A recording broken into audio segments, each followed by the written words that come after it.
ફરી પાછો સ્વાગત છે તમારો મારા એક આ નવા ડીડી ઝાલા વ્લોગમાં. અને આજ હું લઈને આવ્યો છું ખાસ, અને આજ હું બહુ ખુશ છું કારણ કે એના ઘણા બધા કારણ છે. પહેલું કારણ તો એ છે કે આજ હતી અમારી 200 મીટર દોડ, જેમાં હું પહેલો નંબર આવીને દોડમાં સિલેક્ટ થઈ ગયો છું. અને બીજી ખુશખબર એ છે કે હવે અત્યારે હું પત્તા ભરતો હતો અને મેં કમ્પ્લીટ 2 પત્તા ભરી નાખ્યા છે. અને ત્રીજું પણ ચાલુ છે, રનિંગ કરતો હતો અને તમારા સાટું ફટાફટ એક નવો વ્લોગ બનાવી દીધો. અને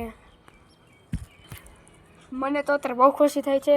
અને મારું તો પૂરું શરીર આખું દુખવા માંડ્યું હતું દોડ કરવાથી. અને 3 રાઉન્ડ હતા, જેમાં પહેલા રાઉન્ડમાં મારો પહેલો નંબર આવ્યો, બીજા રાઉન્ડમાં પહેલો નંબર આવ્યો, ત્રીજા રાઉન્ડમાં પણ પહેલો નંબર આવ્યો. કારણ કે 200 મીટર હતી, એમાં 100 મીટર જવાનું હતું, 100 મીટર પાછું આવવાનું હતું, એટલે થઈ. અને બેન પહેલાં હતી અમારે 2-4 અઠવાડિયા પહેલાં 100 મીટર દોડ, જેમાં પણ મારો નંબર આવી ગયો હતો. તેમાં પણ મારો નંબર આવી ગયો, કારણ કે મારી ભાગવાની સ્પીડ વધારે છે, કારણ કે હું હજી એટલો બધો ચા નથી પીતો અને મારું શરીર પાતળું છે, એટલે હું ભાગી શકું સરખી રીતે. એટલે એમાં પણ મારો આ નંબર આવી ગયો હોય તો હવે કંઈ ટેન્શન નથી. 200 મીટરમાંથી નીકળી ગયો તો 100 નંબરમાં છે તો હશું જ તે, અને 100માંથી નીકળી જશે તો હું 200માં પણ હશું જ તે. એટલે હવે તો કંઈ ટેન્શન નથી. અને ફાઇનલી આજ છે બીજો દિવસ, અને બીજો દિવસને અમારા રામ નામના પત્તા બધા ભાઈબંધોએ કરાવે છે. બધા ભાઈબંધો અમે બધા સાથે મળીને કરી. અને હવે તો બહુ ટેન્શન નથી, કારણ કે અમે બધા તો ઝેરોક્સ પણ કરાવી લીધી છે, અને મેં પણ ઝેરોક્સ કરાવી નાખી છે. અને અત્યારે અમારે જે ન્યૂ ટેબલ છે તેના ઉપર ભરતો જ હતો. તો અલગ અલગ છે, કોઈના પાસે બજરંગીવાળા છે, કોઈના પાસે ભીમવાળા છે, કોઈના પાસે કૃષ્ણ ભગવાનવાળા છે, કોઈના પાસે ભોળાનાથના ડમરૂવાળા છે.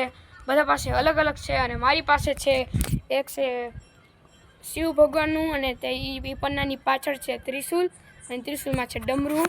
અને એક છે મારી પાસે એવું જેમાં કૃષ્ણ ભગવાન હોય અને છોટા ભીમ છે સાથે. છોટા ભીમની સાથે એને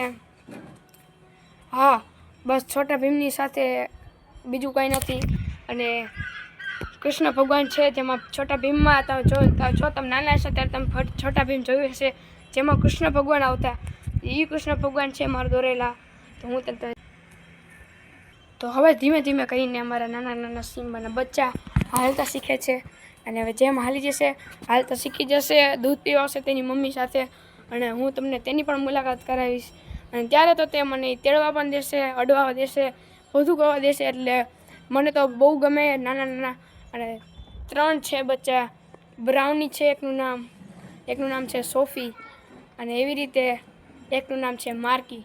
અને જે મને તો બહુ ગમે. અને એને જ્યારે તમે પણ આવે ત્યારે તમે પણ કોમેન્ટ કરજો કે તમને કેવા લાગ્યા, ક્યુટ લાગ્યા. તો તે બહુ ગમે છે, અને તમે પણ ગમાડજો. અને ચાલો હું તમને હજી એકવાર એક બચ્ચાની મુલાકાત પણ કરી દઉં.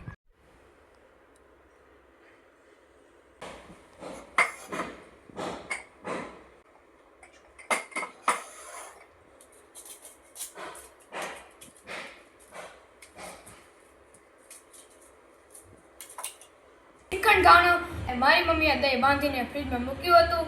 તો હવે મારે કામ હતું શ્રીખંડને ફેટવાનું. તો હું અત્યારે શ્રીખંડને સારી રીતે પી લઉં, જેના કારણે આપણું. તો મિત્રો, મને શ્રીખંડ બનાવવામાં મારી મમ્મીને થોડી હેલ્પ તો કરવી પડશે ને, એટલે અત્યારે હું શ્રીખંડ ફેટું છું સારી રીતે. હવે મેં સારી રીતે શ્રીખંડ ફેટી નાખ્યું છે. તો ચાલો તમે પણ મારા સાથે એકદમ ઘરનું બનાવેલું શ્રીખંડ ખાઓ. મિત્રો, હવે હું વારું કરવા બેસી ગઈ છું. તો વારું કરવામાં છે શાક ભીંડાનું, અને દૂધ, રોટલી અને શ્રીખંડ. તો આ બધું મારું ફેવરેટ છે. અને ભીંડાનું શાક તો ખાસ કરીને તમારું કયું શાક ફેવરેટ છે તે મને કોમેન્ટમાં જરૂર કહો.